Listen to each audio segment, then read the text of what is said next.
Le grand dialogue. Le grand dialogue de l'émission de débat du studio Tamani sur votre radio. Le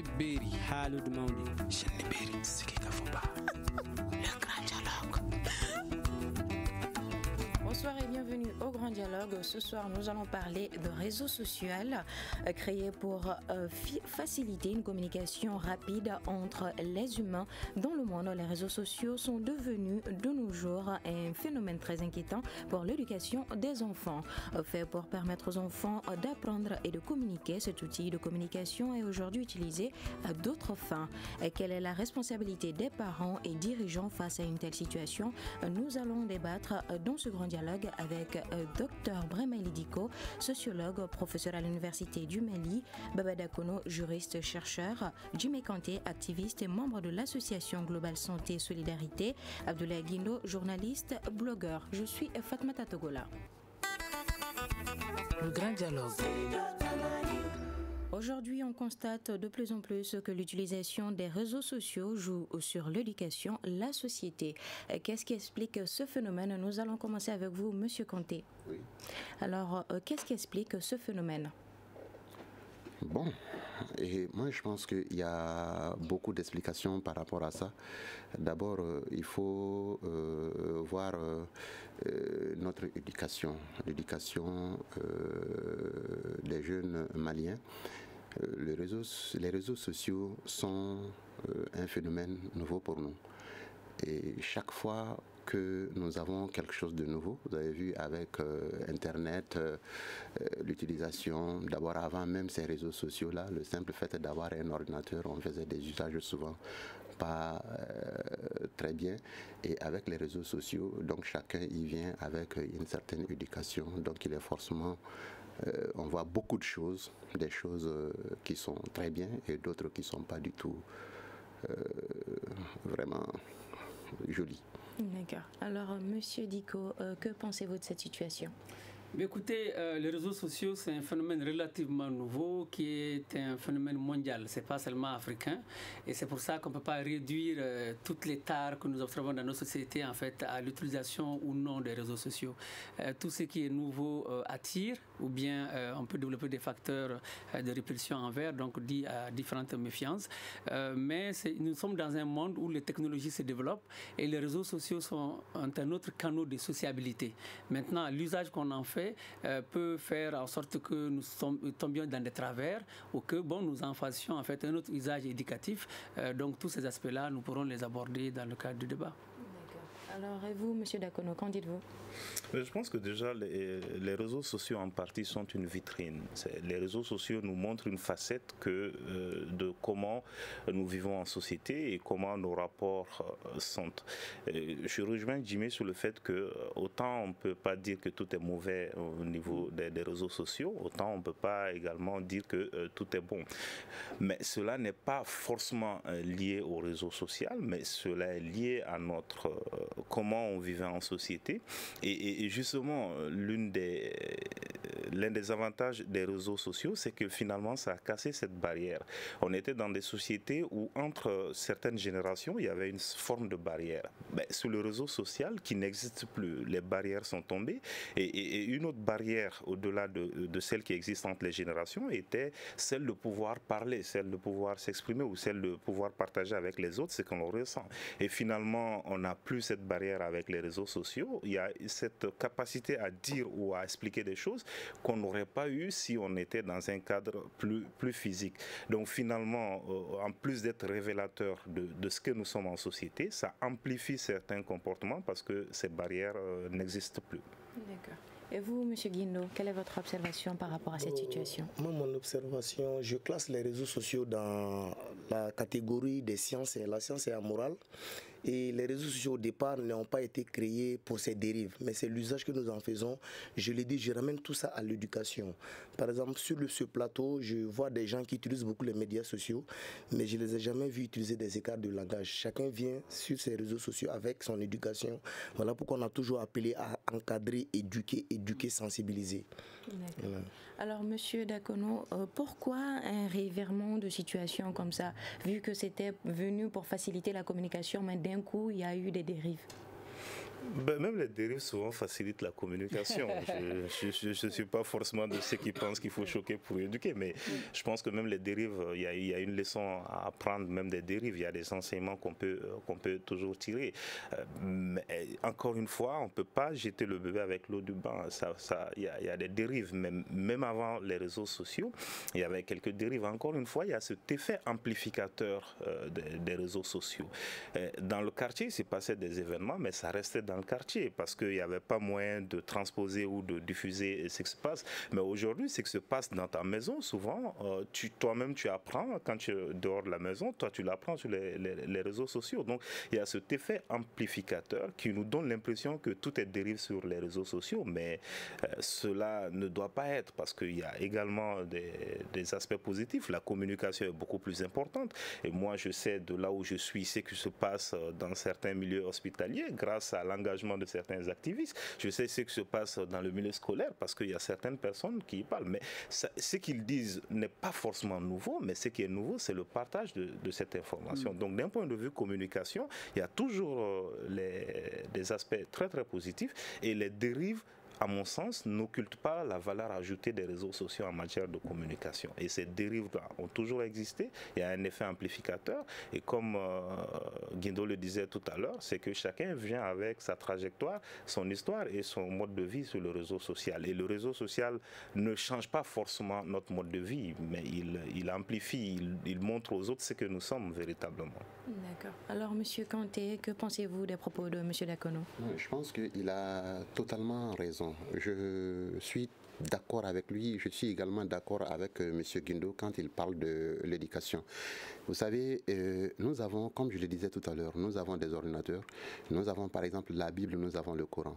Et lorsque vous ouvrez le Coran, vous pouvez aller chercher ce qu'il vous faut, peut-être pour votre confort personnel. Mais il y a aussi dedans des choses que vous pouvez trouver pour nuire. Et tout ce qui vient sur les réseaux sociaux viennent avec une éducation. C'est l'usage que nous en faisons généralement. Et si vous venez avec vraiment l'envie de nuire à d'autres ou de dénoncer ou peut-être de faire comprendre les dérives peut-être de notre système éducatif, de notre système sanitaire ou tout simplement les difficultés que nous avons dans notre société, je pense que vous pouvez vous en servir et de la manière la plus belle. Mais si vous venez aussi sur les réseaux sociaux avec une très mauvaise éducation, au fait, le réseau social ne fait pas de quelqu'un ce qu'il n'est pas. C'est-à-dire on vient avec notre éducation, on vient avec notre façon de vivre. Et avant, on avait ces informations qu'à travers les médias d'État, qu'à travers les médias internationaux. Mais aujourd'hui, vous avez la chance de passage d'être témoin oculaire d'un événement et tout de suite l'événement se retrouve un peu. Et vous avez la possibilité, vous, citoyens lambda, simple étudiant, de donner une information et de suivre aussi vraiment l'évolution, de suivre combien de personnes ont vu, combien de personnes ont aimé, et ça vous donne toujours envie de mieux faire. Je pense qu'il y a seulement un petit problème, peut-être qu'on en parlera dans le débat, c'est l'encadrement des autorités. Parce que je me dis que nous sommes sur ces réseaux sociaux, nous faisons tout le temps des dérives, et ça commence toujours par juste un petit mot déplacé, ensuite une injure et plus tard une dénonciation calomnieuse, on laisse faire. Et au fur et à mesure, ça devient très difficile. Et tout le monde dit, ah voilà, celui-là il a dit ceci, il ne s'est rien passé, donc moi aussi je peux faire autant. Donc je pense qu'au lieu de laisser ces jeunes que nous sommes, et vraiment aller sur les réseaux sociaux, il faut peut-être d'abord une petite formation, essayer de nous encadrer, faire comprendre que il y a les réseaux sociaux certes, mais sur les réseaux sociaux, on ne peut pas tout mettre, on ne peut pas tout dire, on ne peut pas tout faire. Donc tant que les autorités ne feront pas ce travail-là, on va droit au mur. D'accord. Alors, Monsieur Diko, pour certains, les réseaux sociaux sont devenus une arme pour les hommes politiques, pour détruire les adversaires, disons. Qu'en est-il? Mais écoutez, déjà, tout ce qu'ils disent, en fait, on est dans la même veine. C'est une vitrine, comme ils l'ont dit. chacun en fait l'usage qu'il veut en faire. Et on diffuse maintenant ce qu'on appelle des fake news, donc c'est de la désinformation, de mauvaises informations juste pour dénaturer. Et souvent il y a même des films toutes fabriqués comme ça, de toutes pièces, mais l'idée c'est de nuire en tout cas à l'autre. C'est vrai qu'on retrouve un peu de tout cela. Malheureusement, tout ça, comme ils l'ont dit, repose sur la question de l'éducation.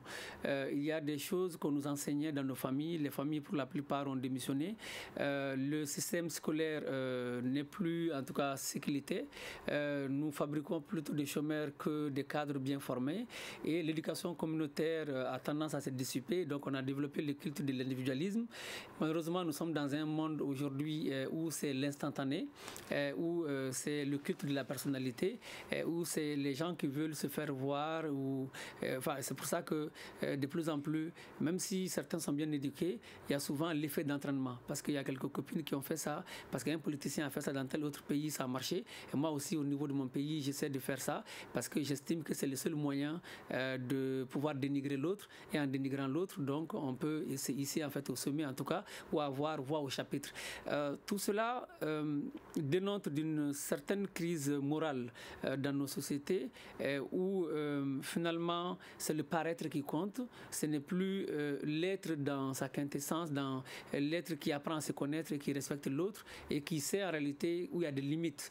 C'est pour ça que de plus en plus, même les hommes politiques tombent dans ce panneau, ils créent des pages, non pas seulement pour parler de ce qu'ils font, il y en a qui font ça très bien, mais il y a d'autres aussi qui passent leur temps à dénigrer les autres et même à ne pas avoir la simple humilité de reconnaître le peu de bien que l'autre fait, et ils passent leur temps en fait à déconstruire. Mais en retour, ce qu'on peut regretter, c'est qu'il n'y a aucune proposition crédible dans bien des cas, et tout cela peut nuire, qu'on le veuille ou non, à l'image en fait de tout un pays, parce qu'on va dire, mais finalement, cette classe politique, elle se résume, en tout cas, à ces informations-là qu'on voit sur Internet.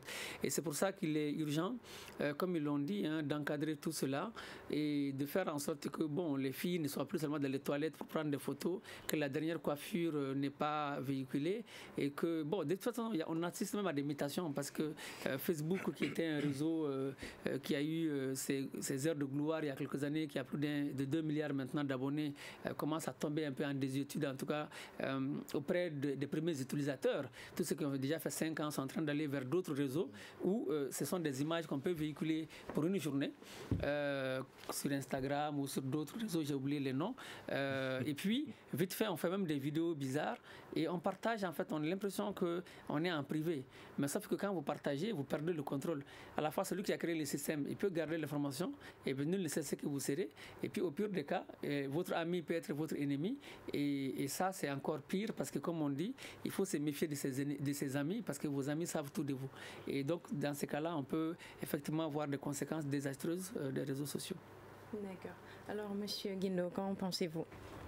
Bon, et pour un peu rejoindre M. Ilidiko, aujourd'hui, les réseaux sociaux sont un peu mal utilisés. Face à ces dérives, comme il a dit, il y a un risque à utiliser ces médias sociaux. Donc, chaque fois que vous devez cliquer sur un bouton, faites extrêmement attention. Et ce qui est grave, surtout dans nos États, lorsque nous nous inscrivons sur Facebook, et on ne prend pas le temps de lire les conditions. C'est-à-dire tout ce que vous mettez sur les médias sociaux reste à jamais. Facebook, chaque année, paye des serveurs pour garder nos données. Vous supprimez une publication, vous avez l'impression qu'elle est supprimée, mais en réalité, elle est là. Donc, face à cette dérive, c'est à nous, chacun, de se protéger, de protéger sa vie, de protéger ce que nous faisons. Chaque fois, je dis aux gens, avant de cliquer sur un bouton sur Internet, il faut réfléchir à 1 million de fois. Et il ne faut jamais aller sur un réseau social sans d'abord lire les conditions d'utilisation. C'est ce drame-là qu'on a, surtout dans nos pays. D'accord. Voilà. Alors, M. Dekono, selon vous, où se situe la responsabilité de ces dérives-là? Déjà, il va falloir qu'on se mette d'accord sur les dérives. Okay. Comme tout le monde, je juge certaines de ces dérives non acceptables. Mais après, je suis de ceux qui estiment que ces dérives font partie de l'ordre des choses, de l'ordre des évolutions. Encadrer des rapports personnels, j'ai un peu de réserve par rapport à ça, parce que les réseaux sociaux sont fondamentalement pour créer des liens individuels. Je crée un rapport avec Guindo sur le réseau social, on entretient une amitié, on décide de la direction qu'on veut donner à notre amitié. Dans ce sens, comme dans le sens du droit civil en général, des règles peuvent être mises en place en général, mais je ne pense pas qu'on doit aller jusqu'au sens, au terme de la censure. Mais je vais rebondir sur ce que Guindo a dit tout à l'heure sur la dimension, le dernier propos de Guindo tout à l'heure sur le fait que finalement, est-ce qu'on lit les conditions d'utilisation? En fait, il y a lire et comprendre. Certainement, on lit tous, mais est-ce qu'on comprend tous les implications? Je donne juste un exemple sur le fait qu'on installe pour la plupart les liens d'accès à ces réseaux sur nos mobiles, sur le téléphone par exemple. En l'installant et en l'ouvrant pour la première fois, l'application nous demande est-ce qu'on autorise l'accès à notre répertoire. On l'autorise. On autorise l'accès, ce qui est très grave et dangereux, à notre microphone et à notre caméra. C'est-à-dire que tant qu'on est connecté sur le réseau, on donne accès au serveur de Facebook d'enregistrer nos conversations privées. Mais ça, par contre, on peut lire ou ne pas le comprendre parce que ce n'est pas explicitement dit. Donc, au-delà de la lecture simple, il y a aussi la compréhension des implications de tout ce qu'on fait. Et aujourd'hui, il est difficile, sauf si en mettant le téléphone sur sa commode la nuit, on l'éteint carrément. Même là, je ne suis pas sûr qu'on est sauvé.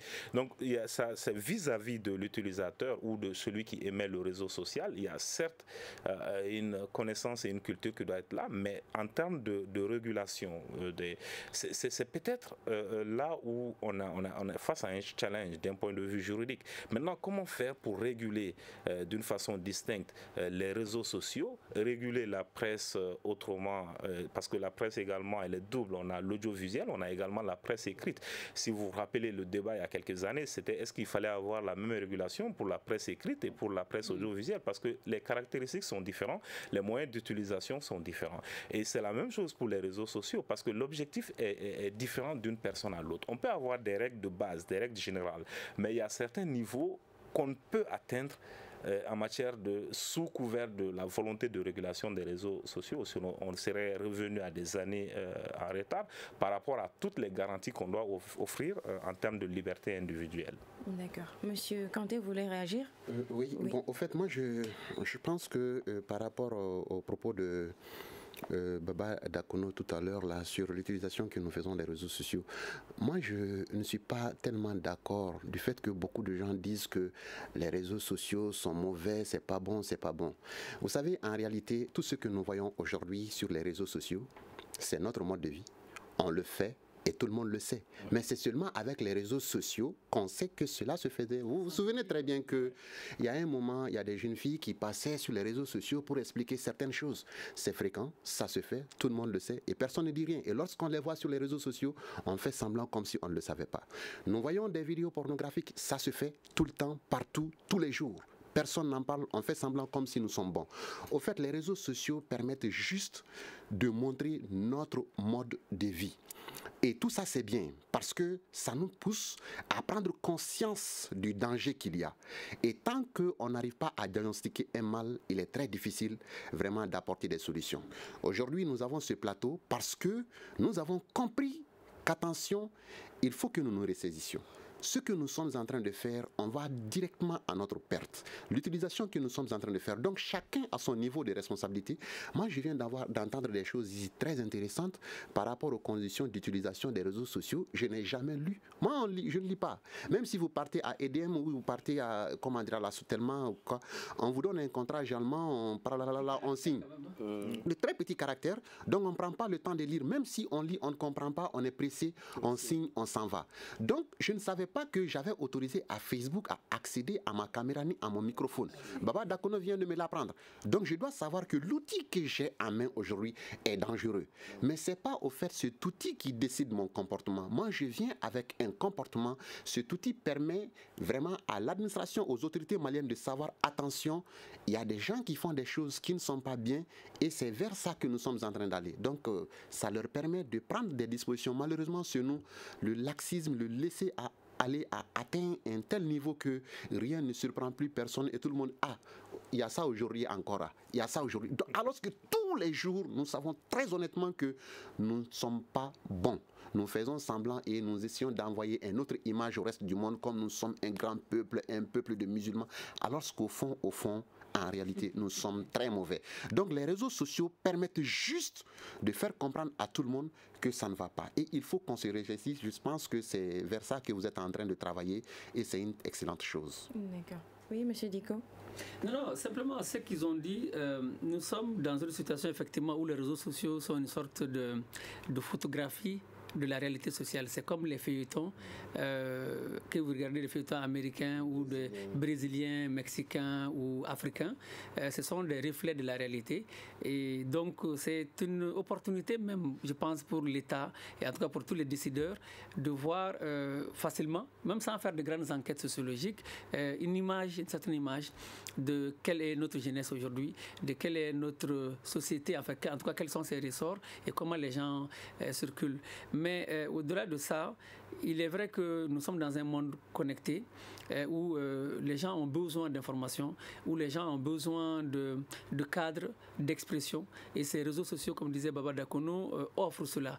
Nous sommes dans une société où avant, le fait qu'elle soit hiérarchisée, les jeunes étaient certes représentés au conseil villageois, mais c'était un représentant, et les femmes étaient représentées aussi au conseil villageois. Donc vous aviez voix au chapitre quand vous consultez, vous donniez votre avis, mais consulter ne veut pas dire que ce que vous avez dit ne va être appliqué.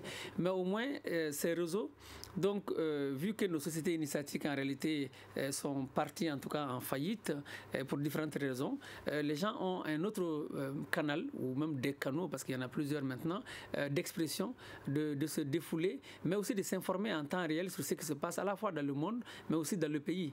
Et ça, quelque part, c'est quelque chose à encourager. Maintenant, il y a la question de l'encadrement qu'ils ont dit, et c'est pour ça que aujourd'hui, c'est un défi que nos canaux traditionnels de socialisation puissent utiliser les réseaux sociaux comme étant une opportunité, un moyen de véhiculer des contenus éducatifs. Parce que la télévision, elle seule, nos télévisions en tout cas d'État, sont peut-être les dernières chaînes regardées. Et c'est pour ça que nous orientons vers d'autres personnes. Ça veut dire que les gens ont besoin d'autres contenus que nous ne véhiculons pas. Et donc pourquoi ne pas profiter justement de ces réseaux pour en faire aussi d'autres mécanismes de socialisation et d'éducation, en tout cas, voilà, de la personne. Vous venez de parler des opportunités, mais récemment, on a été témoin de vidéos compromettantes sur Facebook et d'autres réseaux. On aimerait savoir quel peut être l'impact social dans le pays. Alors, il y a déjà le viol est un phénomène qui a tout le temps existé et qui existe dans beaucoup d'autres pays. Avant-hier, ou c'est hier même, j'écoutais sur le RFI le matin, qu'au Kenya, pratiquement 24% des femmes ont déjà été violées. Donc, ce qui est énorme. Au Mali, malheureusement, il n'y a pas d'enquête et les chiffres, de toute façon, font toujours défaut. Et nos statistiques, dans beaucoup de domaines, ne sont pas forcément renouvelées. Voilà. Donc, ça, c'est un phénomène social réel. Mais malheureusement, quand ça arrivait, s'il n'y avait pas de réseau, donc cet effet amplificateur, c'est toujours le moussalaha, c'est-à-dire qu'on saupoudrait un peu la vérité. Et puis, les parents venaient, on disait, bon, c'est déjà arrivé, c'est de l'eau versée, on ne peut pas, etc. Donc, on arrivait à contenir la situation et la victime vivait dans une sorte de traumatisme personnel et puis ça pouvait avoir un impact sur elle en termes d'estime de soi et en termes de développement personnel. Maintenant, ces réseaux, le fait que ça soit véhiculé en soi, l'impact est réel. C'est d'abord, ça ternit l'image du pays. Parce qu'on va dire, ah ben tiens, les Maliens maintenant, non seulement ils sont en insécurité, ils sont tombés tellement bas qu'ils commencent maintenant à violer les filles. Donc ça, c'est déjà l'image que ça peut renvoyer au niveau international. Mais il y a un impact sur la victime. Parce que lorsqu'on est victime, quand on est violé et qu'il n'y a que le bourreau qui le sait, qu'il n'y a que moi qui le sais, éventuellement, je peux supporter le coup. Mais quand c'est fait et qu'on voit mon visage, le monde entier me voit, je deviens une sorte de télé là que les gens voient. Donc ça peut créer même des traumatismes psychologiques et puis ça peut donner une mauvaise image de soi. Ça peut renvoyer, finalement la personne peut être une personne diminuée mentalement et puis même peut être quelqu'un qui n'a plus envie de vivre des choses comme ça. Mais au-delà de ça, ça explique d'une certaine manière où est-ce qu'on en est arrivé en termes d'impunité. Parce que s'il y a ce viol-là, ce viol a été commis par des jeunes qui étaient lucides, en tout cas entre guillemets. Et il y a eu d'autres viols avant. Ils sont au courant de ça, tout le monde est au courant, mais peut-être que les bourreaux n'ont pas été condamnés à hauteur de souhait, ils n'ont pas retenu la leçon, et donc les gens se disent, de toute façon, je peux faire ce que je veux, et puis, comme on dit en Bambara, fouette bois là, donc en tout cas rien n'adviendra, et donc ce sentiment d'impunité pousse les gens à tomber dans beaucoup de travers. Voilà, au-delà de la question d'éducation qu'on a évoquée. D'accord. Monsieur Dakono, vous voulez réagir au propos de Monsieur Diko? Réagir, dire que je suis d'accord, oui, je suis d'accord avec une très bonne partie de tout ce qu'il a dit. Mais je reviens à votre question initiale sur justement ces vidéos pornographiques qu'on publie sur les réseaux sociaux. Il y a deux dimensions. Diko a beaucoup parlé de la première dimension qui est vis-à-vis de la victime. Mais l'autre dimension, et c'est là où on va se rejoindre sur l'encadrement juridique nécessaire, c'est les utilisateurs eux-mêmes. Aujourd'hui, on n'a pas un contrôle formel de l'accès aux réseaux sociaux. Ça veut dire que ma fille de quelques années peut avoir accès à un réseau social et je ne voudrais pas qu'elle tombe sur des images pornographiques. Donc, en fait, il y a tout ce que la victime peut subir et je partage ce que le docteur Diko a dit sur ça, mais il y a également ce que les utilisateurs peuvent subir. Au-delà des mineurs, il y a également des personnes qui ne veulent pas voir ces images-là. Comment on fait pour que, je sais que si on parle de Facebook, le promoteur a pris des dispositions pour pouvoir masquer ou supprimer des vidéos à caractère pornographique ou d'autres types, mais il y a aussi, par la télévision, on a tout un encadrement pour protéger les personnes mineures et d'autres personnes face à certaines images. Et comment on le fait sur les réseaux sociaux, c'est une question à prendre en compte et il nous faut trouver des réponses très rapidement. Et en plus de ça, il y a deux sous-dimensions que je voudrais évoquer. La première, c'est qu'on est dans un contexte où finalement, ce que les gens pensent, c'est trouver leur bonheur dans la misère des autres. Donc, tant qu'on détruit l'image de quelqu'un, on pense que, bon, au moins la personne est plus minable que je ne suis. Donc, cette volonté de détruire les gens participe à ce phénomène massif où les gens passent leur temps à casser le dos sur le sucre des gens, à montrer une face minable d'une certaine personne. Et malheureusement pour nous, c'est devenu presque un phénomène de mode. D'accord. Selon M. Dakono, ça devient pratiquement un phénomène de mode. En tant que blogueur, qu'avez-vous à nous dire par rapport à cela? Bon, et par rapport à ça, nous, on a toujours milité pour que les médias sociaux soient régulés.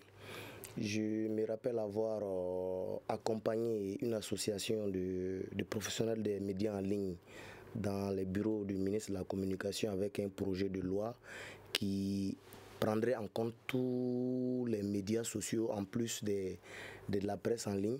Bon, comme Dakono a dit, le ministre n'était pas tout à fait d'accord pour une loi spécifique à la presse. Que le ministre n'était pas non, j'ai dit, c'est moi qui l'ai dit, ça dit qu'il n'était pas, lui, il voudrait que ça soit mis dans le champ de l'ancienne loi qui régirait la presse écrite et la presse audiovisuelle. Oh, il y a des spécificités, comme Baba Dakono l'a dit, on a proposé des lois calquées sur l'image du Sénégal, de la Côte d'Ivoire. Ça permet à l'État au moins de pouvoir contrôler un peu l'accès aux médias sociaux. Mais apparemment, l'État est un peu fermé à ça parce que, comme Diko l'a dit, eux aussi utilisent des pages cachées pour un peu attaquer leurs adversaires. Donc si c'est régulé, ils seront aussi frappés par cette régulation. Donc ils ne font pas franc jeu. Et tous les jours, c'est eux qui sont détruits. Ce qui fait que moi, si mon image sort sur Facebook nu, peut-être que ça peut choquer ma famille et moi, mais ça fait plus mal du côté d'un ministre ou bien d'un homme politique. Donc c'est eux qui doivent prendre, comme on appelle, le dossier en main. Surtout que les médias sociaux relèvent du domaine international. Ils ne peuvent pas les empêcher, mais ils doivent réguler comment adapter les médias sociaux aux réalités maliennes. Ça, c'est la mission de l'État. Et ensuite, l'État sera accompagné par les autres acteurs. Mais apparemment, l'État prend du temps. Dans les autres pays, ils ont anticipé. Ils ont pris les taureaux par les cornes, comme la Côte. Il y a même une police de la cybercriminalité en Côte d'Ivoire. Au Sénégal, il y a une loi qui régit les médias sociaux. Mais au Mali, on tarde. On ne veut même pas en parler. Et pourquoi cela? Bon, parce que d'abord, comme quelque part, Baba Dakono avait raison, quand on parle de dérive, tout n'est pas dérive. Au fait, il y a une campagne d'intoxication contre les médias sociaux. Parce qu'aujourd'hui, c'est un véritable contre-pouvoir face à à l'aplatissement des médias traditionnels devant la volonté des hommes politiques, la jeunesse aujourd'hui arrive à mobiliser à travers les médias sociaux. Donc ça gêne un peu les hommes politiques. Donc il y a des choses qui ne sont pas des dérives. Hein. Lorsque on dit par exemple sur Facebook qu'il y a eu tel ministre a détourné tel montant, ils vont dire qu'on l'a insulté. Quand on dit aux hommes sur Facebook, les hommes religieux ont fait ça, ils ne devaient pas le faire, ils se réunissent dans les mosquées pour dire qu'on a insulté. Or, les insultes ont commencé sur les radios ici.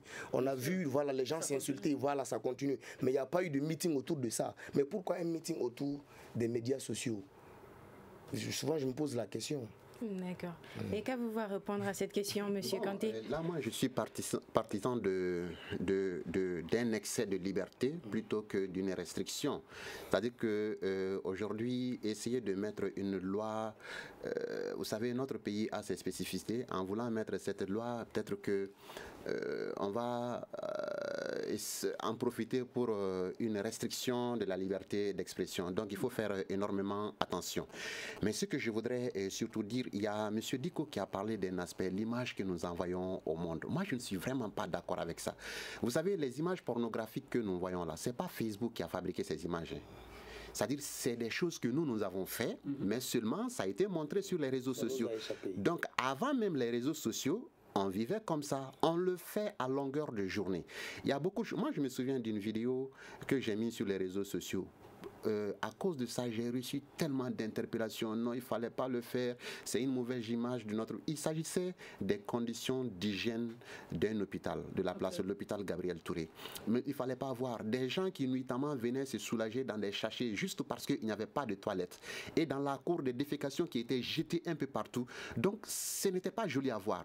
Mais après avoir interpellé plusieurs fois, je me dis que la solution facile, c'est de les mettre sur les réseaux sociaux. Certes, ceux qui sont ailleurs vont dire que vraiment le Mali, il faut voir un CHU, c'est comme ça. Mais aujourd'hui, ça a permis d'assainir cet hôpital-là. Et c'est un endroit dans lequel moi je vis et ça permet vraiment, ça me permet d'éviter beaucoup de maladies. Et Dieu merci. Il y a cet aspect.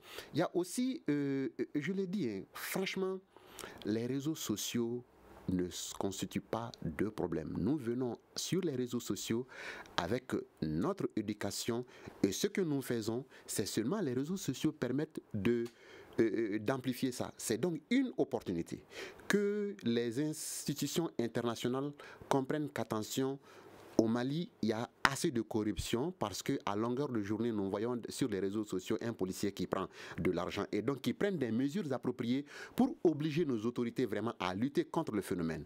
Que l'opinion nationale et internationale comprenne aujourd'hui qu'au Mali, qu'il y a des violeurs. Et si, à travers les réseaux sociaux, nous arrivons vraiment à nous exposer, mais si cela peut permettre vraiment au gouvernement de prendre conscience et à nos partenaires de prendre conscience, d'œuvrer pour que cela puisse cesser. Je pense que c'est une très bonne chose. Encore une fois de plus, ce n'est pas les réseaux sociaux qui sont en cause pour moi, mais c'est l'utilisation que nous en faisons. Et croyez-moi, ces réseaux sociaux, avec ces réseaux sociaux, on arrive à régler tellement de choses. Je l'ai souvent dit que si nous arrivons à faire accéder le maximum de Maliens aux réseaux sociaux, on n'aura même pas besoin d'une opposition. C'est-à-dire que tout va se régler automatiquement. Le policier dans la circulation va faire énormément attention. L'agent à la mairie, en voulant prendre de l'argent, va réfléchir 2 fois. Et il y a beaucoup de choses qui vont beaucoup diminuer. Mais seulement, encore une fois, il faut sincèrement que nous revoyions l'éducation de nos enfants, l'éducation dans nos écoles. Et c'est très important. Est-ce qu'on peut parler d'incivisme à ce niveau alors ? Bien sûr.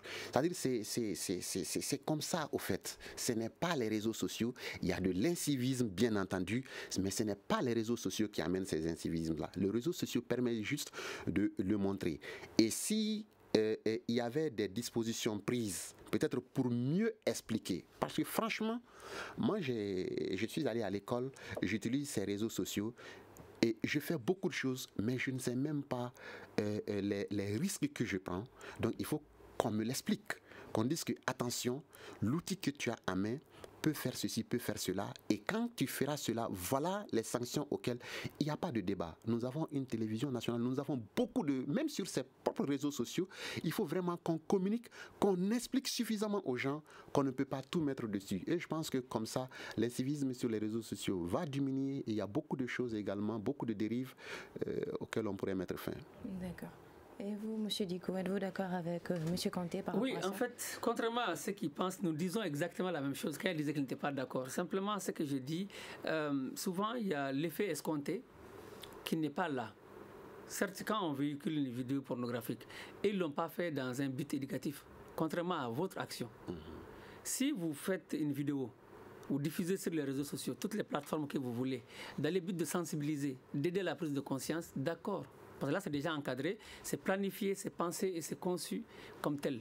Mais lorsque, d'abord, vous faites un délit, c'est un viol, c'est un délit. Et ensuite, en dehors de ce délit-là, vous montrez le visage de la personne, là, c'est un double délit. Ils sont à côté des juristes. Non, mais c'est vrai. Et ensuite, donc c'est ce que moi je dénonce. Ok. Oui. Je pense que utiliser les réseaux sociaux pour dire que bon, il y a des viols au Mali, qu'on en parle tout le temps, c'est pas un problème. Parler, c'est une bonne chose parce que c'est dans la discussion que jaillit l'idée. Simplement, j'ai dit, il y a des choses qu'il ne faut pas faire comme ça. Il y a un besoin d'encadrement. Il faut savoir qu'est-ce qu'on met et comment cela se construit. Sinon, interdire n'est pas forcément la solution parce que tout ce qui est interdit à l'homme l'attire. Peut-être si on avait dit à Adam et à Ève qu'ils étaient libres d'utiliser les fruits, peut-être qu'ils n'allaient pas l'utiliser et qu'on n'allait pas être dans ce bas monde-là. Enfin, je le dis. Mais en tout cas, ce qui est sûr, l'homme est toujours tenté.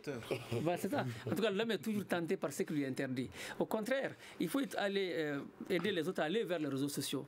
Mais non plus, il ne faut pas confondre un activisme virtuel avec un activisme réel dans la société. Moi, les discussions que je vois sur Internet, je me dis, mais c'est très intéressant ça. Mais après, vous dites aux gens, demain, on va aller à tel niveau, on va se voir physiquement pour mettre en œuvre le quart de ce que vous avez proposé. Oui. Vous serez surpris, vous verrez peut-être une dizaine de personnes. Peut-être ça va mobiliser lorsqu'ils sentent que bon, là, on a atteint un certain pic et que le retour n'est plus possible. Quand il y a une menace réelle, on sait que vraiment là, il y a un point de non-retour. Dans ce cas-là, les gens acceptent de basculer de la virtualité à la réalité. D'accord. Alors, M. Dakono, est-ce qu'on peut réellement réglementer ce secteur-là?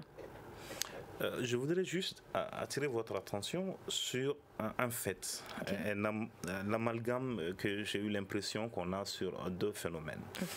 J'ai l'impression que dans le mauvais procès qu'on veut faire aux réseaux sociaux, on veut mettre la cybercriminalité là-dedans. Il y a la cybercriminalité, c'est tout ce qu'on peut faire, les brouteurs, tout ce qu'on peut faire via Internet, mais qui a, comme toutes les autres habitudes, qui est amplifié avec Facebook. C'est quelque chose qui existe depuis. On a vu récemment, il y a une personnalité publique malienne qui était au cœur d'un scandale qui nettement était l'objet des cybercriminels, qui a été amplifié malheureusement pour lui et ses proches sur les réseaux sociaux. Mais donc dans cette tentative de faire le procès des réseaux sociaux, il faut qu'on évite justement de créer l'amalgame avec ce phénomène de cybercriminalité qui consiste à essayer de soutirer de l'argent ou à commettre, comme son nom l'indique, des délits et des crimes, mais via Internet. Ça existe, ce n'est pas un lien spécifique avec les réseaux sociaux qui peuvent démontrer, comme Jimmy le disait tout à l'heure, une autre facette, c'est pointer du doigt des phénomènes, des faits qui existent depuis longtemps. D'accord. Mais voilà, pour revenir à ma question, est-ce qu'on peut réellement réglementer ce secteur-là, avoir une main sur ce phénomène sans basculer dans la censure des autorités? Quel phénomène? Les dérives. Je crois que voilà, le fait de publier des vidéos censurées et voilà, des viols collectifs et tout. Oui, je crois que je vais revenir sur un propos que j'ai tenu précédemment sur le fait que il faut qu'on fasse attention. C'est-à-dire la volonté de réguler ne doit pas nous amener à la restriction des libertés individuelles. Et on ne peut pas, dans ce cadre, le risque serait de mettre les réseaux sociaux dans le même panier que peut-être les médias, que ce soit écrit ou que ce soit de l'audiovisuel. Donc il faut qu'il y ait un traitement dissocié par rapport à ces autres canaux de communication et qu'on ne perde pas l'esprit que fondamentalement c'est l'objectif de ces réseaux sociaux, c'est un objectif de créer, comme son nom l'indique, des liens individuels ou groupés avec des gens sur des bases qu'on définit soi-même. Mais la régulation doit porter sur l'accès à des choses qu'on met dans le domaine public. Parce que si je décide de mettre la photo et qu'elle est partagée, ma photo sur Facebook, ça tombe un peu dans le domaine public. Maintenant, quels sont les types d'images que je suis autorisé à mettre dans le domaine public? Quelles sont les personnes? Comment accéder à ces images-là? Parce qu'il faut après aussi, si une personne en toute liberté décide de se mettre dans une position que moi j'accepte pas, par exemple une position intime, la personne est libre. Il faut juste qu'on dise voilà comment accéder à ce type d'image et comment c'est interdit à certaines personnes. Il ne faut pas qu'on arrive à limiter les gens.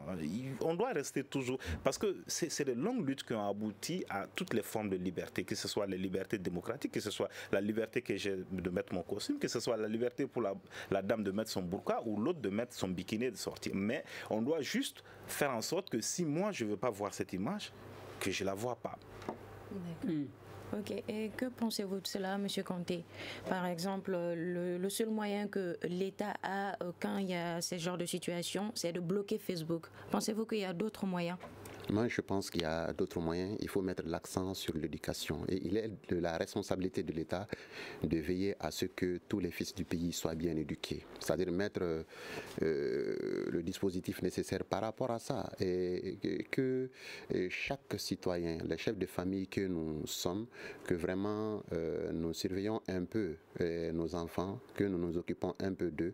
Et je pense que c'est mieux. Mais s'il s'agit vraiment de mettre une restriction, une forme de restriction quelconque, moi je suis sûr et certain que ça va aboutir à une censure. Et là, c'est très dangereux. Monsieur Dakono l'a dit tout à l'heure, c'est des libertés qui ont été acquises à la suite de longues luttes. Et donc là, c'est un outil vraiment qui nous apporte pas que ces dérives-là, mais beaucoup d'autres choses. Donc je pense qu'il faut l'encadrer un tout petit peu. Maintenant, ce que le gouvernement, les autorités peuvent faire, et Dakono, il en a parlé tout à l'heure, c'est-à-dire si je ne veux pas voir quelque chose, qu'on mette les moyens pour que je ne puisse pas les voir, mais aussi qu'on explique ce qui est autorisé à ce qu'on peut mettre et ce qu'on ne peut pas mettre, qu'on mette beaucoup la sensibilisation sur cet aspect-là. Vous savez, Madame Togola, il y a chaque fois, le problème, ce sont ces mêmes autorités. Et ça arrive à leur adversaire et ça leur plaît. Ils disent absolument rien, ils laissent passer. Des jeunes rappeurs souvent qui sortent avec des machettes, qui racontent des histoires, on les voit, on laisse passer, on dit absolument rien. Maintenant, lorsque ça arrive à l'un de leurs proches, on crie au scandale. Alors le peuple n'est pas dupe. Les autres aussi seront là pour rappeler chaque fois, attention, ça n'a pas commencé par moi.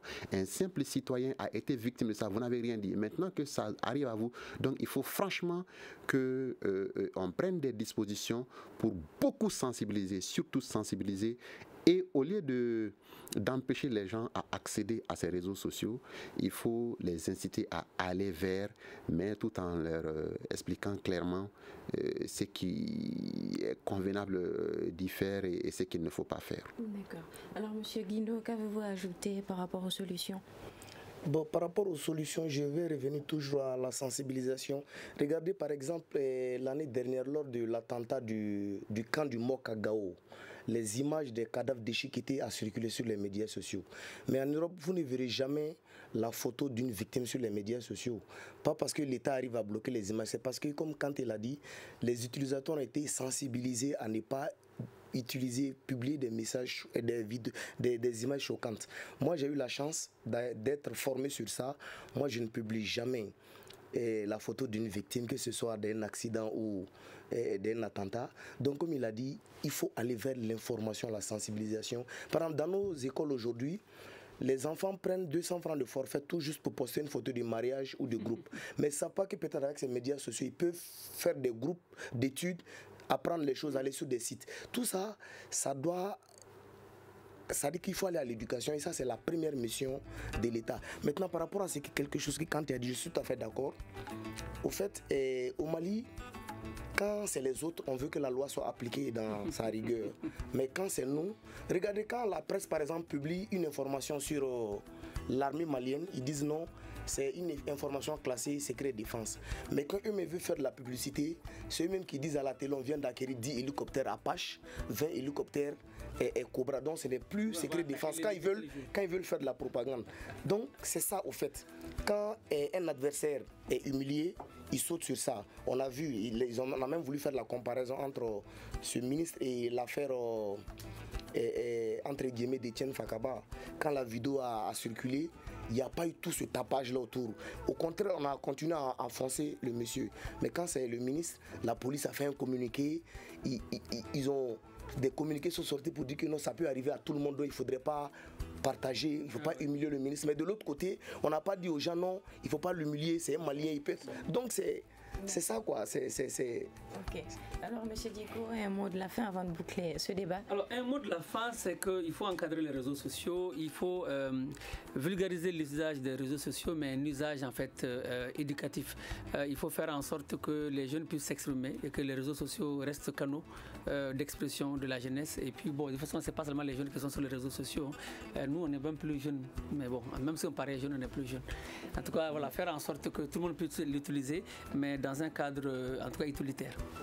Merci, cela me fait ce débat sur les réseaux sociaux. Un grand merci à nos invités, Dr Bremaili Diko, sociologue, professeur à l'Université du Mali, Baba Dakono, juriste chercheur, Jimé Conté, activiste et membre de l'association Global Santé Solidarité, Abdoulaye Guindo, journaliste et blogueur. C'était une présentation de Fatmata Torola, la mise en onde Salim Jouara. La régie vidéo est assurée par Gagny Kanté. C'est une réalisation de Moumen Sendebou et une coordination de Mohamedou Touré.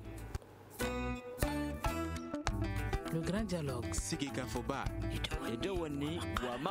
Le Grand Dialogue de l'émission de débat du Studio Tamani sur votre radio.